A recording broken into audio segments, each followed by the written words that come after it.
Welcome, ladies and gentlemen, to the Soul Seekers podcast, where we believe that hunting has the power to transform lives through primal adventure as we share our mission of mentorship is conservation.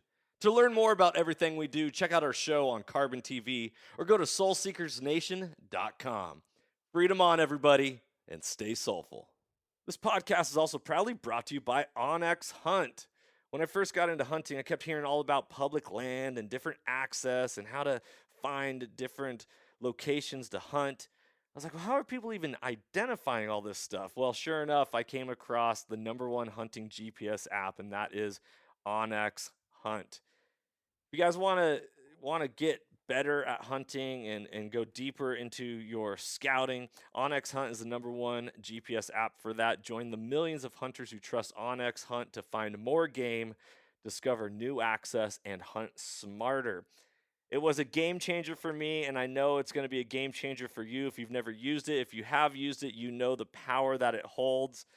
Guys, I really hope you enjoy this episode. If you want to know more about Onyx, go to onyxmaps.com/hunt and check out their app. Be blessed, freedom on, and stay soulful.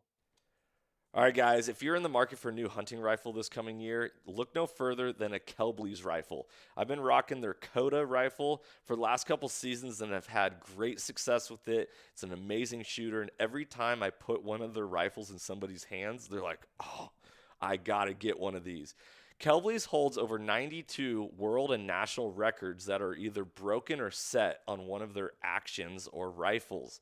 So they really set a higher level of accuracy. If you want to know more about Kelbly's rifles, go to kelbly.com. That's KELBLY.com. Tell them Johnny Mack sent you with Soul Seekers. And go enjoy shooting that much more in this coming hunting season. Be blessed, everybody. Go check out Kelbly Rifles. Ladies and gentlemen, welcome back to another episode of the Soul Seekers podcast. I'm your host, Johnny Mack. And tonight, I am joined by the better half of hunting, my beautiful and amazing wife of 10 years, Mrs. Megan Mack. How you doing, babe? Good, thank you. Better half of hunting. Not so sure about that, but glad to be here. Oh, you're always a better half. All right, guys. So what I wanted to do with this episode, and we're starting off 2024 with the foundations of what Soul Seekers is. We've gone over a fitness episode. We've gone over a mentorship episode. This episode is talking about the foundation of what you want out of hunting, what you want for your family, what do you want for the future. And so we're going to talk, and I wanted to bring my wife on to share her perspective and her viewpoints of what she has seen in her husband. Mhm. Babe, don't hold back, babe. Uh-oh. You can talk. You can talk openly. What she has seen from her husband over the last couple years of me getting into hunting, and then also the starting of the kids getting into hunting. Because as I've progressed, that means that the children are getting older, and we've gone from having babies to having young boys, and Crazy. that's quite an experience. So, first off, what's it like being a hunter's wife? The wife of a hunter? It is satisfying and lonely at the same time. Yeah. Well, not at the same time. Different times. You know what I'm saying? Well, why don't you break that down for us a little The bit more? satisfying part is when you bring the meat home and we get to eat it together and I know exactly where it's from. I'm on a journey of finding more things to put into my body that are clean and just on a health journey of my own. And it ebbs and flows, and it's becoming more of the center of my life now. So being able to eat meat that I know exactly where it came from and it's not in a grocery store wrapped in plastic is satisfying to me. Yeah. And when you're gone, it's hard. It's hard. It's a lot easier than when we had babies, but I don't like having you gone. Yeah. But I get that. you know. You know, it was interesting. I ran across an article. I don't know if it was today or yesterday about there's a company in Europe that is 3D printing meat. Ew. 3D printing lab grown Well, it's not real meat. No, it's not real meat, but they are using computer-aided drafting drawings and designing to have the texture, the feel, the consistency of whatever type of meat that you want. So they are taking stem cells and mixing it Oh, with interesting. a bunch of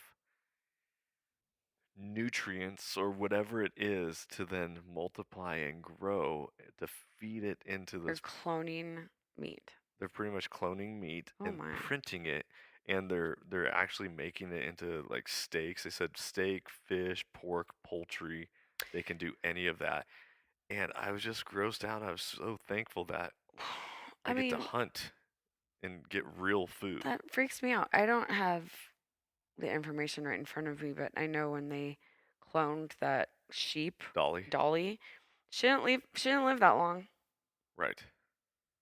She did not live that long. So that's like disturbing to Right. be putting that into your body. And they say what? You are what you eat. Well, as a nurse, I can tell you, I, yes, that is true. Yeah. I see that every day. Yeah. Oh man. Yeah. So you saying the satisfying part of me being a hunter is bringing meat home. You Hell yeah. you love eating that wild game. I do. Well, I mean, it tastes good, but I also love the idea that I know exactly where it came from. And you're the only person so far in the last, what, two or three that you've killed? Yeah. You're the only person that's touched it. Yeah, that was kind of a wild realization that I had when I killed my buck in November, and no one was with me, so that means no one else touched it. And I gutted it, field dressed it, broke it down, packaged it up, froze it, cooked it for us, Right? and I told you that I am the only Only person person. Yeah. that actually touched that meat before it went, to our lips, to our It's mouths. crazy. That's quite I feel like an accomplishment, For sure. not only for myself, but I feel like for any hunter at that point. Like, if you can break it down to the pureness of that, like, Mm-hmm. I am man. Haha. But it's also very satisfying. Yeah. I mean, gosh, it's a lot of work that you put into that animal, and to like be able to sit down and then pray over the meal and eat it is very satisfying. Yeah, totally. One of the questions that I have for you is, when I got into hunting, Mm-hmm. we lived in the state of Washington.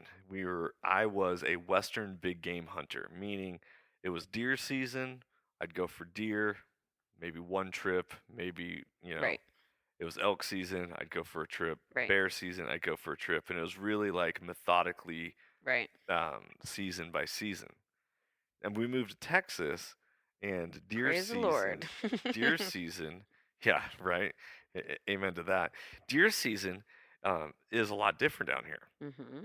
because I can shoot 4 deer, and it goes by archery to rifle, but then you get to shoot and hunt for that amount of time. Right. So I'm gone a whole lot more, it seems like, or maybe I am. Mm, What do you think about that? Because no. it's more like, hey, I'm going to run out to the lease for a couple hours. Right. So the concept of the lease was obviously new. Well, it was new to me. You probably knew about it, but didn't experience it till we moved down here. So getting the lease 35, 45 minutes away from our house and having you be like, oh, hey, it's 3 p.m. I'm going to go hit the lease for an evening hunt and know that you're going to be back, whether you get something or not, generally by like 9 or 10, Mhm. instead of having you gone for 6 or 7 days in a row. That's pretty awesome. Do you like that more as a Yeah. wife? Yeah. You like the whole. I mean, either way, I think it's different. It's apples and oranges because if we were in Washington now with our kids the age that they are now, it may have been a different story for you to be gone for a week. But I'm also have a different job and I'm not on the same schedule as the kids. So, I mean, it is different, but knowing that you're going to be coming home every night is nice Yeah. rather than you being gone 7 or 10 days on a hunt where you may or may not get something. where if you go, even if you were to go 2 or 3 times a week to the lease, whether you get something or not, you're still home and we get to spend time together, which is really important to me. I don't know. It's just a different concept, but it is kind of cool Yeah. to have you. Totally understand the apples and oranges because, like, for me, I'm also like, oh, I want to go to the mountains. I Right. want to go break a sweat and work hard to find those animals Yeah. and to, like, look at where I'm at. I'm in the wilderness and nothing but God and nature and the connection in that regard. I get the connection when I'm out on the lease, Right. but knowing that I have cell service or Like you're not completely disconnected and out away from everything. right, I'm sure that's difficult for you. it's interesting. However, as hard difficult as it was to shoot a deer this year, um, it was very satisfying when I finally did. Yeah. Well, you had to chase that thing a little bit, yeah? Yeah. You said over the river and through the woods, and it was right at Christmas time, and that was very fitting. Because it was literally over the river and through the woods. Yeah, to grandma's house we go. Um, so we have three boys. Our oldest just turned 9. He got to go on his very first hunt last year, and he shot his very first deer. As a mom, as a mother Hmm. to your children, seeing those little babies grow up and then to step into those roles with your husband, what is that like for you? What perspective can you bring to this? I love it. I think it is the sweetest thing when they're playing outside with the neighbor boys or just them together, and they're always hunting something. I mean, they still kind of dabble in, football or dribbling the basketball or whatever, but they're really not into sports, and I think it's because you are not that you're not into them, but you're not displaying your interest the way that you're displaying your interest with hunting, Hmm. and they get so excited to pretend shoot a deer. That they're always practicing, they're always modeling after you, or they're Yeah, you know yeah. they're always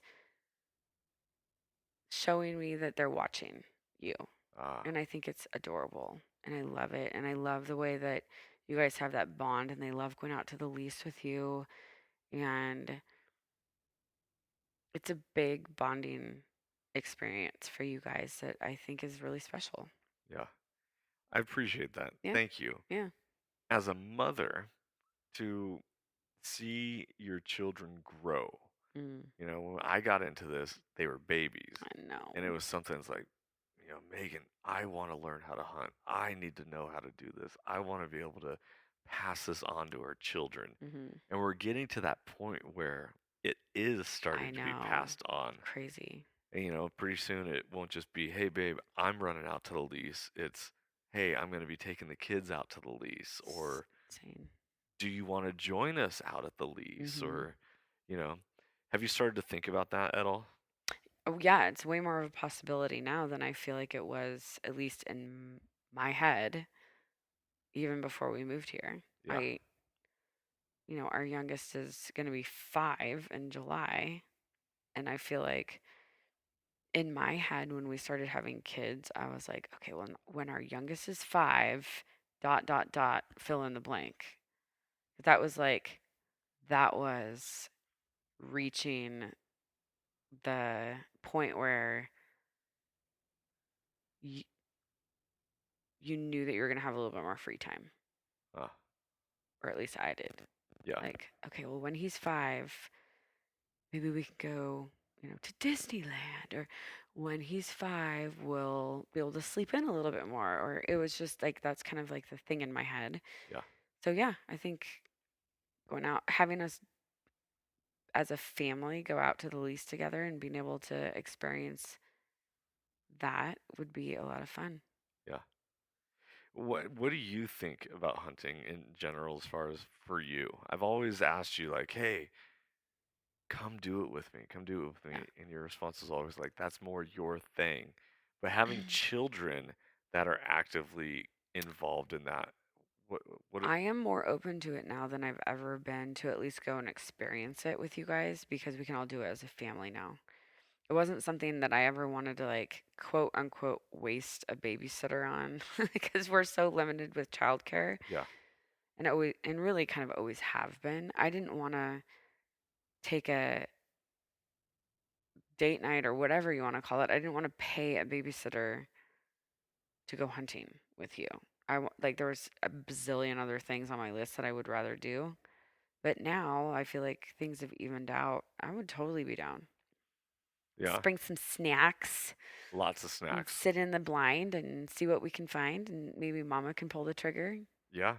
Totally. We need to go shooting more as a family. That's something that in Well, 2024, I want to make sure everyone gets more trigger time. yeah, we need more time for everything.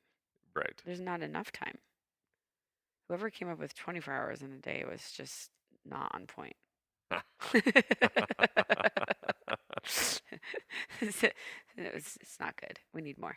Yeah. But yeah, I mean, we both work full time and we're doing the best we can. What what do you want for your children? I can tell the listeners that um, the kind of my view of what Mhm. I want for our boys, but as a mother, what do you want for them? I want them to grow up to be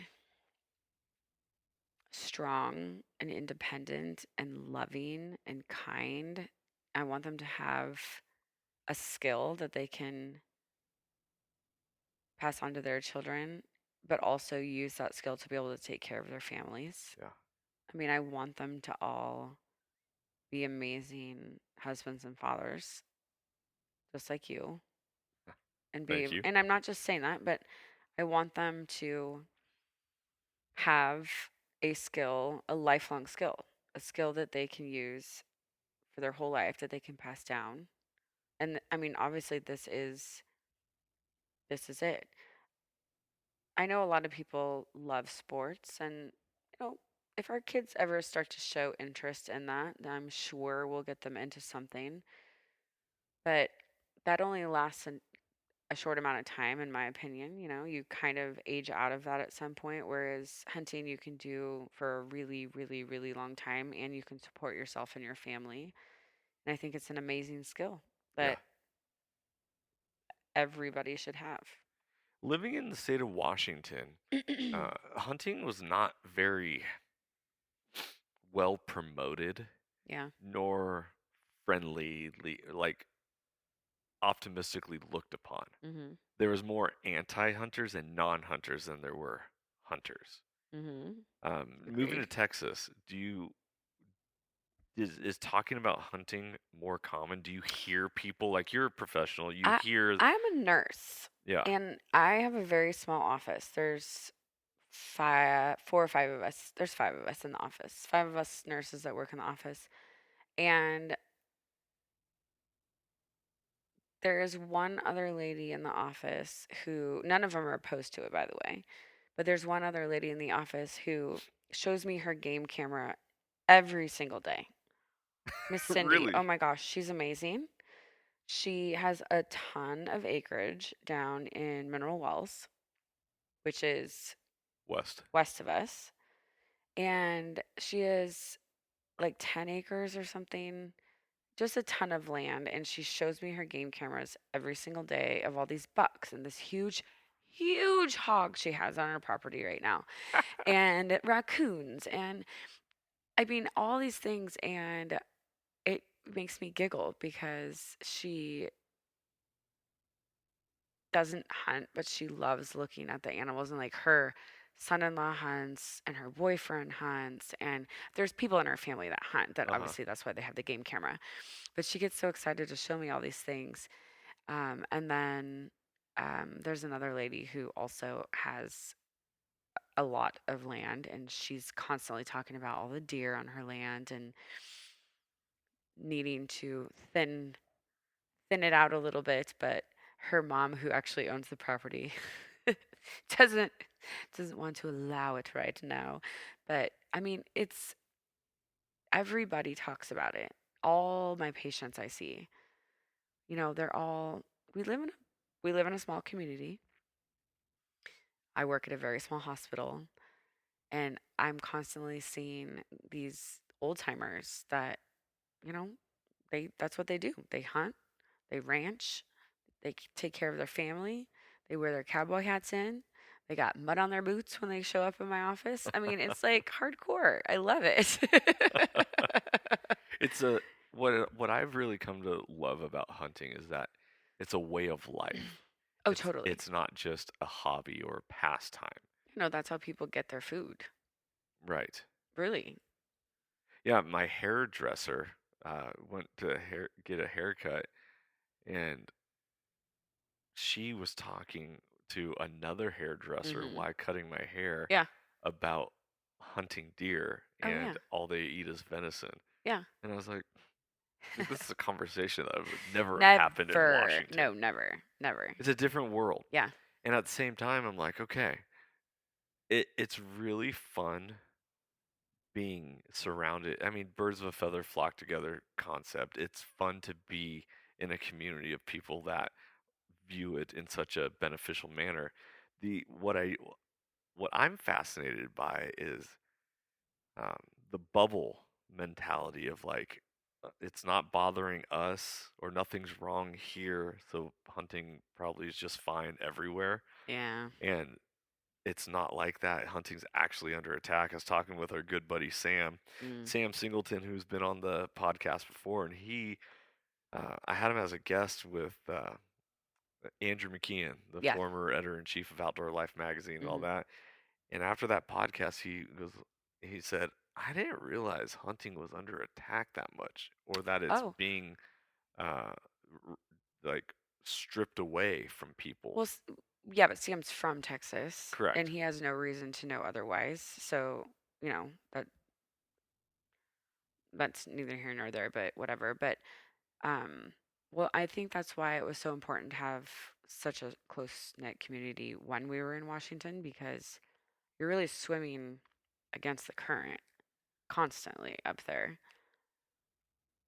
Um but there's a big community of people that I think are fighting, or at least want to fight and love to hunt. It's just, oh, exhausting. Yeah. Since the last time that you were on the podcast was probably like A 2 years ago, long time ago when couple, we were in couple, Snohomish yeah, on it's the been a couch. while. So you guys want to listen to one of those first episodes with my beautiful wife, you can. Since that point, she has gone on a journey of understanding where her food comes from, along with me. Hmm. And you had an opportunity to do what? Oh, butcher the chickens. Yeah, Oh. you butchered chickens. You 6. you I cut their heads off. you cut their heads off. You cut their heads I off. did. You butchered them, and then you got to enjoy the fruits And of then your we ate labor. it, and it was amazing. What was that process like for you? Because um, I think that is probably one of the only things that I can draw a parallel to hunting Sure, for you. sure. I knew from when we decided that we were going to let Will and Kelsey, our friends, not let them, that they were going to let us uh, have, basically they were going to raise 6 of our chickens that we were going Yeah, to eventually butcher, um, and bless them for that, and thank you. Um, I started to prepare mentally, like literally from that point, because the boys wanted to name their chickens, and they wanted like, I was like, we're not naming these chickens because we're gonna eat them. I was scared, and then the butcher day, I was very, very nervous, but I knew that if I didn't just do it, that I wouldn't do it, which is kind of how I do everything in my life. I feel like I've done a lot of things in my life that scare me, and I just do it without thinking. I can't think any more about it. I just do it. And that's what I did with the chickens. And I don't think that I would ever get used to butchering an animal. I don't think it will ever not affect me, Hmm. but I knew why I was doing it, and I knew that if I didn't do it, I wouldn't know that I could do it. And Right. in the event that I needed to do it, I wanted to know that I could do it. Right. So What was it like taking the life of an animal? it was hard for me. It was hard, but also I knew why I was doing it, and I knew that those animals were raised to be food. And I prayed over all of them before I butchered them. And of course, we pray before we eat. And I knew that I wasn't doing something wrong. It just was hard. Yeah. It's hard on my heart. I'm a nurse. I'm not supposed to hurt things. I'm supposed to make them feel better. So, I I'm a deep thinker. I don't know if you know this about me. Oh, weird. I'm constantly chewing through thoughts in my mind and Mm, looking at them from as many different angles as possible. Being raised in Western Christian society, um, in the Bible it talks about, um, you know, animals are for mankind, and sure. we're meant to Yes. take care of them. And then I look towards Eastern religion and the yin and yang, Sure. the duality of life. Through death brings life. Hmm. In life we die, but then that Yeah. spawns on new life, and that circle. And so I'm always like constantly like, all right, are these animals like I try to put myself in like what it would be like to be a vegan, not because I want to be a I vegan, would just pass out every but because right, day. but because I want to, um, I want to be able to speak to it. And so, people, a lot of anti-hunters are like, animals are not food, animals are our friends, and all Hmm. this, and I understand that, and everything dies. Well, I also think that if you're and listen, I have not read the entire Bible. I wasn't raised in a home where that was asked of me. So I'm not trying to sound like I know better. But I believe that in the Bible, like you said, the animals are here for humans. So if that's the case, then isn't aren't they our food source? And also, if you're a vegan, you're still killing something Right. to eat. So, and I don't know the whole of it, and I don't really care what anybody does. I just don't want anything pushed on me. So if you're a vegan, cool, do you. I don't care. Yeah. I just don't. I personally don't think I could do it. Just like I personally don't think I could do the carnivore diet. I don't think it's right for me. You know what I'm saying? Like just all meat all the time. I don't know. I like a little bit of a variety. But you're doing it and you're having no problem. So I don't know. Right. But It's interesting. Um, One of the things, so going back to this, like, animals, mhm. are they our friends? Are they just an object? Do they have souls? Are they, you know, if our dog Hickory Oh, little never hickey. knew us Right. and never loved us the way he does, if he was just out in the wild, would he still be able to connect to humans the way he does? I don't know. Are they I don't know. Is he bred? Is he bred to be a pet? Or is he bred to be wild? I don't know. I don't Has anybody ever bred a like an elk to be a pet? Down like 4 generations to like be a pet? I don't know. I don't know. I don't know. But isn't that a good question? Yeah. Like if you just take a wild elk and then you breed it for 4, 5, 6 generations and you have each generation try to be your pet, like, will you finally eventually get that elk to be like a house pet? I Hmm. don't know. anybody ever tried that before? I don't know. I'll have to look into that. But I mean, that would kind of be like when that would kind of answer the question. Yeah. And I don't want an elk in my house though, so. No, but you could ride one. There are pictures of people like riding elk like Like horses, Santa like Claus. rolling into town on an elk. It's super awesome. Like that's BA. Yeah. So with that being said, Excuse me. trying to view it like through a vegan's eyes, killing an animal, taking it, eating it. These animals are just out there. You know, so I want to make sure I get my words right. What I am doing, Mm. I just caught myself. I'm Mhm. applying human emotion Mhm. to animals. Mhm. They're not human. They're not human. Right. This dog obviously loves us Oh, he's and amazing. is like attached to us and like wants to, you know, dogs are they're always But they're sad domesticated. when you leave and happy when you show up. Yeah. Um, I would love the deer to be like that. Like, oh, the hunter's gone. Oh, good, he's back here. I make your life very easy. Right.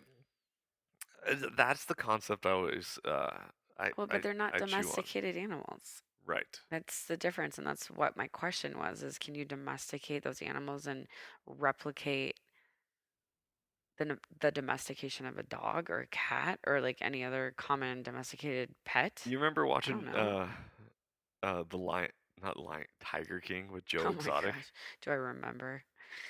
2020. Woo woo. So those tigers weren't like brought from the wild into No, they were like, I don't know, quote unquote domesticated. right, but they were still like Well, what will was rip that? your head off. Duh, what was that one show in Vegas with those Oh, two the two dudes? white lions, And the guy, Siegfried and Roy. yeah, and the guy got absolutely mauled and I think eventually died from those injuries. Now it's just Siegfried, or now it's One just of Roy. them, I Yeah, don't know. Those were quote unquote domesticated tigers. Tigers? Were they yeah, tigers? They they were were white tigers. tigers. Yep. So I mean, I think the wild is bred out of them after years and years and years and years of breeding. Like you breed for the genetic makeup that you want. Uh huh. So like I don't know, maybe a dog like Hickory, well, he's a doodle, so he's goofy, but there ain't a bone in his body that wants to hurt anything. But I'm just saying, like animals in the wild, when you kill them, they're not domesticated. They're not. I don't know. Do they have feelings? They get hungry and they want to have sex. Right. That I mean, those are I believe those are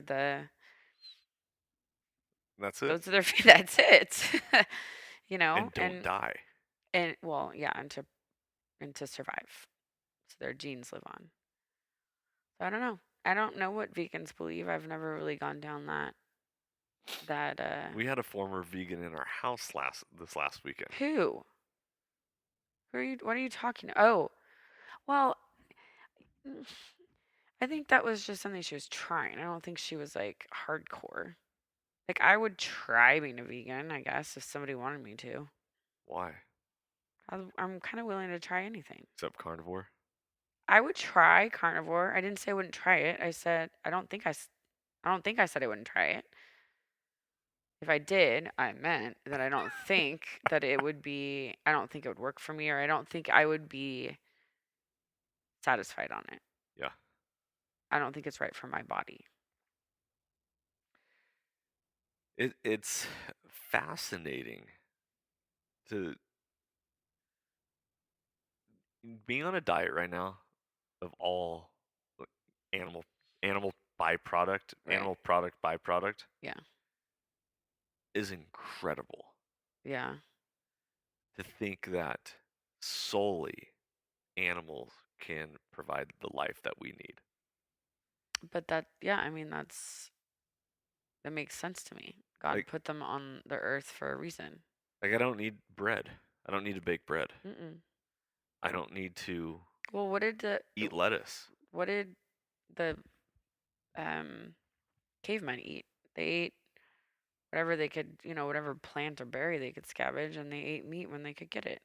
Right. And they probably ate once every 2 weeks meat. Yeah. I think there's a lot to be said about that kind of a diet. Kind of brings you back to your roots, but we were also moving a lot more back then. You were constantly on the move, you were constantly on the hunt, you were constantly using your body. Whereas now, even me, who's very much aware that I want to be moving my body all day, and I sit down all day long at a desk, and it drives me nuts. Yeah. Um, so the way that we're supposed to be and meant to be, I don't know what that really means, other than our bodies are meant to move. We're meant to eat So just like breeding meat. the wild out of dogs, per Hmm. se, or knowing that the wild is still within these animals, what wild is still within you? Like, what are the things that you're like, I need to do this?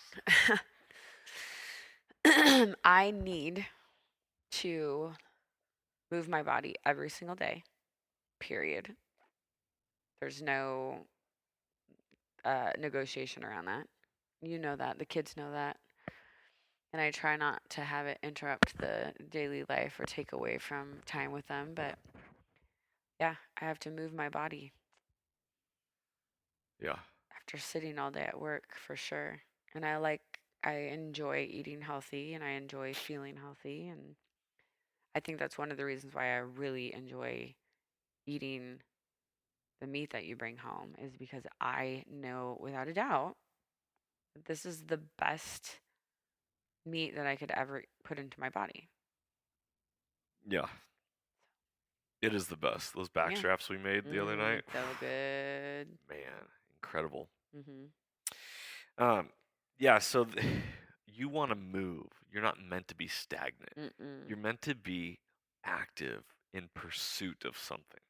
But also eating that kind of food, eating the meat that is wild game and moving my body, it makes me want to move my body rather than if you're intaking junk constantly that just crashes you and makes you want to sit on the couch. Yeah, it's very fascinating.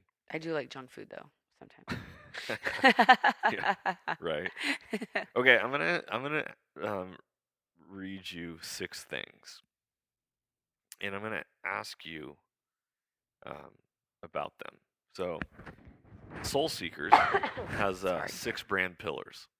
Okay. When I started hunting and starting to build this brand, originally Washington Backcountry, Soulful Hunter Podcast, now Soul Seekers, Mm-hmm. um, my goal was to set off to learn how to hunt, B, build a community, get Mm-hmm. into a tribe of people that we could lean upon. So I have 6 brand pillars that I came up with, and I think it's really cool because it's impacted me. All 6 have impacted me, but they've also impacted you, and I'm going to help you think about this if you can't Okay. think of something right off the top of the head. Okay. So the very first one is mentorship. Mm-hmm. Um, I've had the opportunity to mentor hunters, Mm-hmm. but I've also been mentored by a lot of other people that I've come into contact with specifically because of hunting. Mm-hmm. And hunting, uh, the community of the hunting world Mm-hmm. that provided that mentorship Mm-hmm. opened up doors to other mentorship beyond just hunting. Mm-hmm. Um, can you call upon anything that you have been a part of in regards to mentorship since Soul Seekers starting?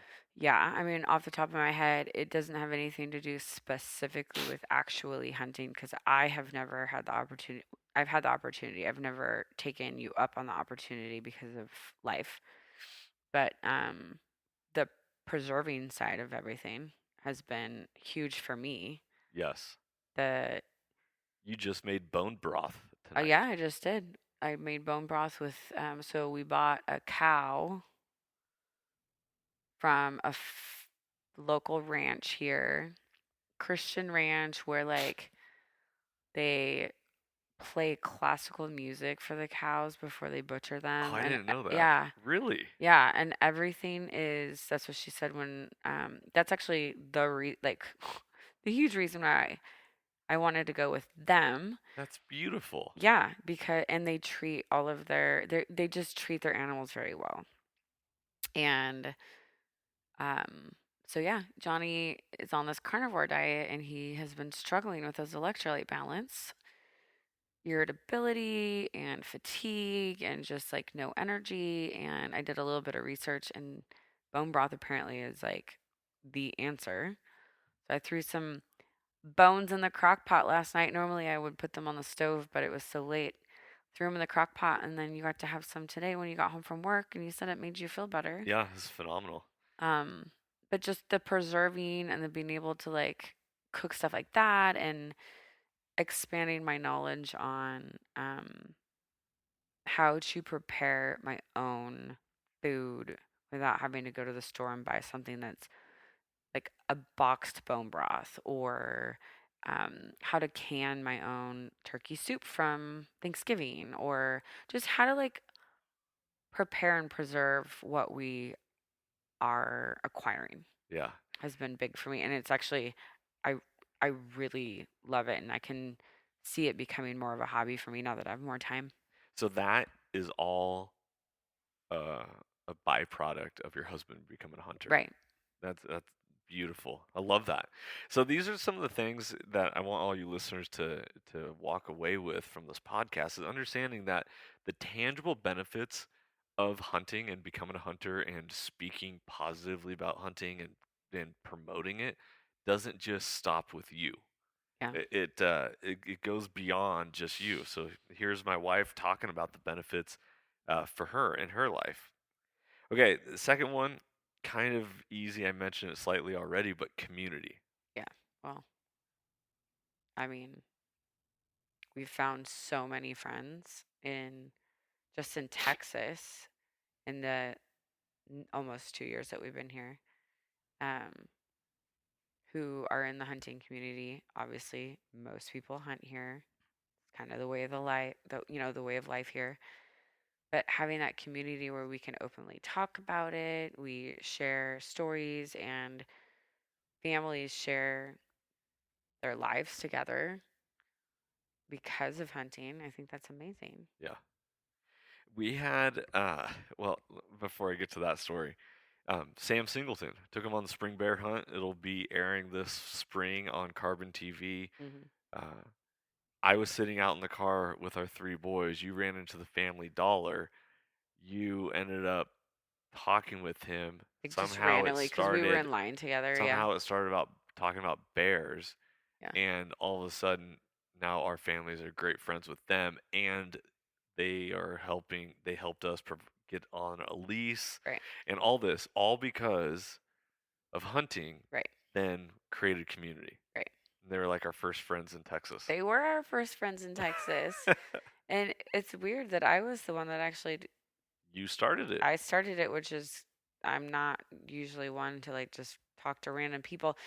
We were at the Family Dollar getting bread and there was a thunderstorm and it thundered really loud and kind of jumped and I turned around to see if anybody saw me and there Sam was and I said, "I'm sorry, I'm not from here." And he goes, "I can tell."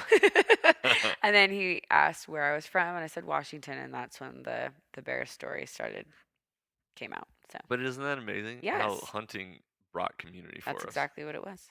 Love it. Okay, here's one for you because um, I know how hunting helps me with my own self discovery. Mhm. How does being married to a hunter or going through the process or observing it help you with self discovery? That's a really hard question because I'm not a deep thinker like you are. I can say that I know what I'm capable of when you're gone and what I can do by myself. Yeah. And I know that I'm pretty independent. And of course, things have gotten easier, as I've already said, but um, it's helped me to understand what my capabilities are. Uh, ooh, I like that. Yeah. You've learned how to be a stronger human being through being a part of the hunting For community. being your partner. Yeah. Yeah. How Hunting about this ground. one? You mentioned it earlier. I'm going to bring it back. Um, killing the chickens. Yeah, I feel like that is something that if I did it more often, that it would become easier for me because it was and still is right now because I've only done it that one time, um, hard for me. I did it and I'm still very proud of myself for doing it and I know that I can do it if I need to do it, but um, there's a big part of me that really wants to raise chickens for meat and have my own little garden and do all those things that who knows if I'm ever going to have time for if I'm working full time, but I feel like if we were to decide tomorrow, like, okay, we're gonna get meat chickens, butcher day came, I'd be fine. Yeah. I know I can do it. Yeah. Um, and I was very, very proud of myself, and still am very proud of myself for being able to do it. Farm to table, field to table, Yeah, whatever that is, you're a yeah, part of it now. yeah. So the self-discovery of like, hey, I can do this. Right. Well, it's a big accomplishment. I mean, besides birthing 3 children and raising them, that's I would say that's one of my biggest accomplishments. I know that might sound really little to somebody, but I butchered 6 chickens and I was terrified to do it. Right. And I did it anyways. Yeah. And you got some really badass pictures of it too. Yeah. That's right. Okay, the next one. This is I know you can answer this. I'm kind of already thinking of answers for you on this one. Um, natural connections. So, how have you, since being married to a hunter or being within the hunting community, dove deeper into understanding you connecting with nature? um, Because there is, I mean, you were already, um, you're talking about it with the chickens. You right. you find yourself wanting to be outdoors Oh, I more. want to You're seeing, yeah, yeah, you no, want to garden more and actually be yeah. more self-sustaining. So I wasn't sure what you were asking, but yeah, yes. let me read you what Soul Seekers, what we talk about when it comes to natural connections. Society breeds a high level of insulation from the natural world, which creates a disconnect and a lack of knowledge of the healing powers of nature. Mm-hmm. We know that everything stems from our Creator, and anything that we need can be found within the organic world. In order to improve our connectivity with nature, heal ourselves, and deepen our knowledge and understanding, an open mind is required to engage with the natural world. Hmm. Do you find yourself being more open minded now towards new ideas and concepts since uh, going down this journey of providing your own Yeah, food and organic yeah. and Mm-hmm. all of a sudden more health conscious or Mm-hmm. Yeah, yeah, yeah, I do. I'm just much more aware of what I put into my body, and I'm much more aware of like when I'm not connecting with the earth, and I haven't for whatever reason, like needing to get outside, needing to take my shoes off, needing to sit on the grass with my bare feet, needing to just connect with the outside yeah, for sure. yeah. I'm just more aware in general, I guess, I love that. from all of this.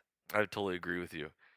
All right, the next one. This is interesting. Okay, I don't know how you're going to answer this. The fifth pillar for soul seekers is conservation, Mm-hmm. conserving for the next generation.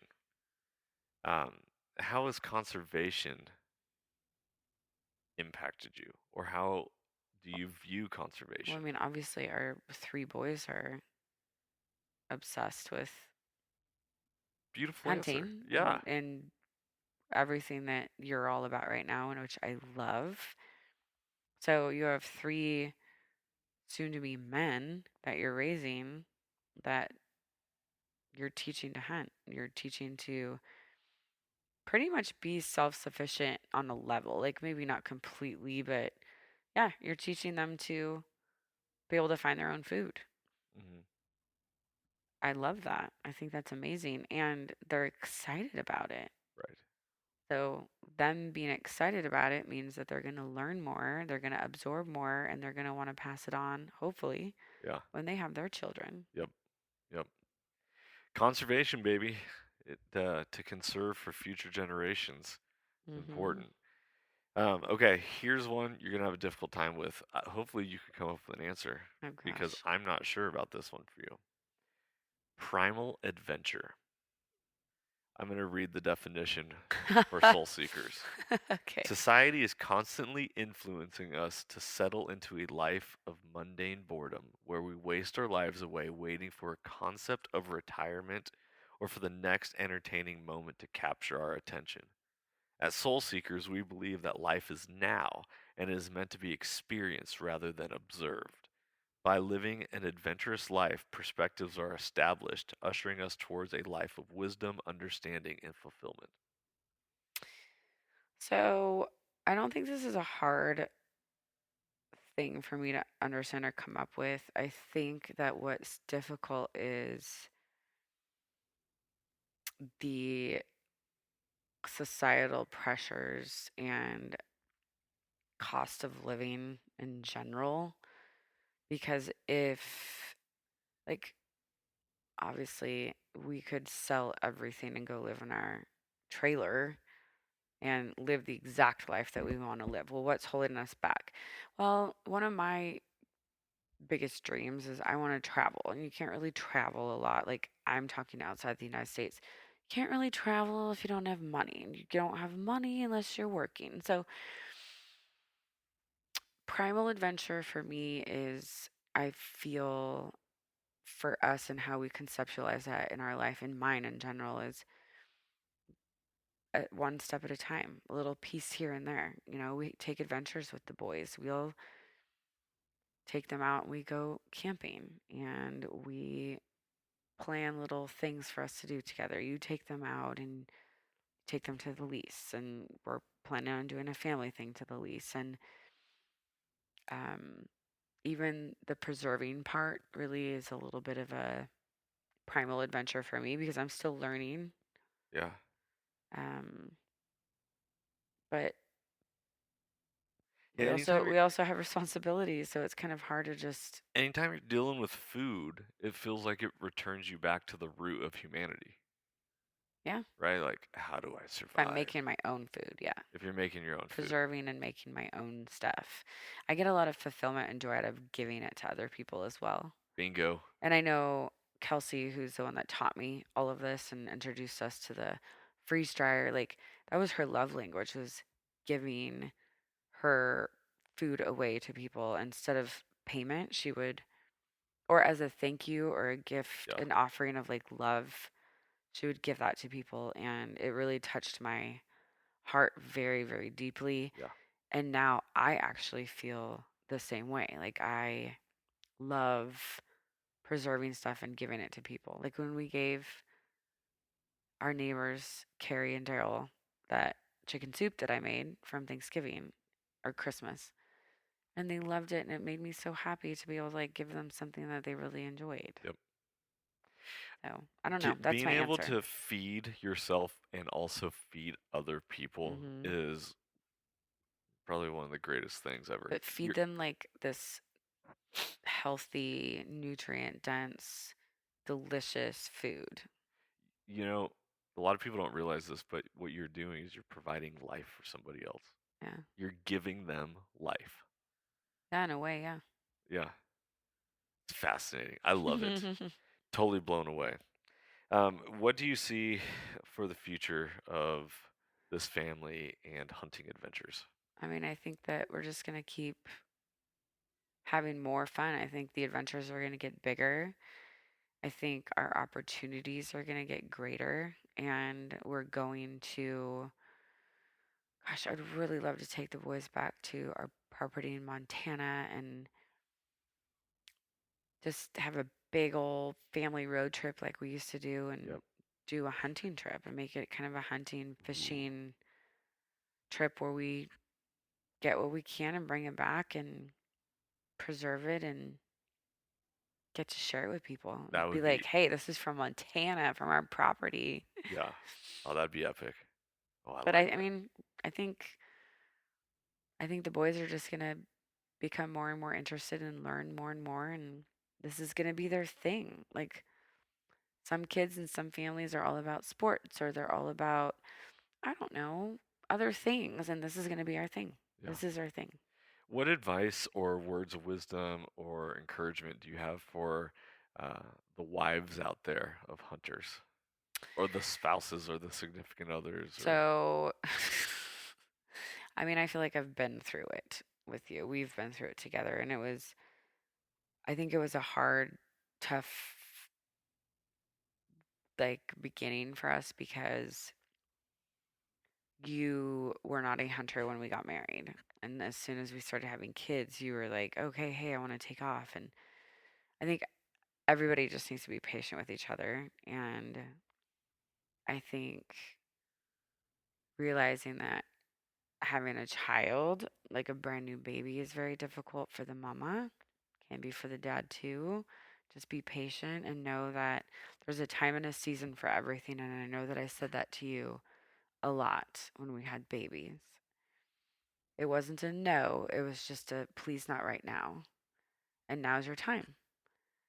And maybe it didn't feel like this for you, but for me it went by in a blink of an eye where we had 3 babies and now we have 3 school-age kids where they let me sleep in and they're kind of self-sufficient. Not all the way, but they're kind of. And it's so different.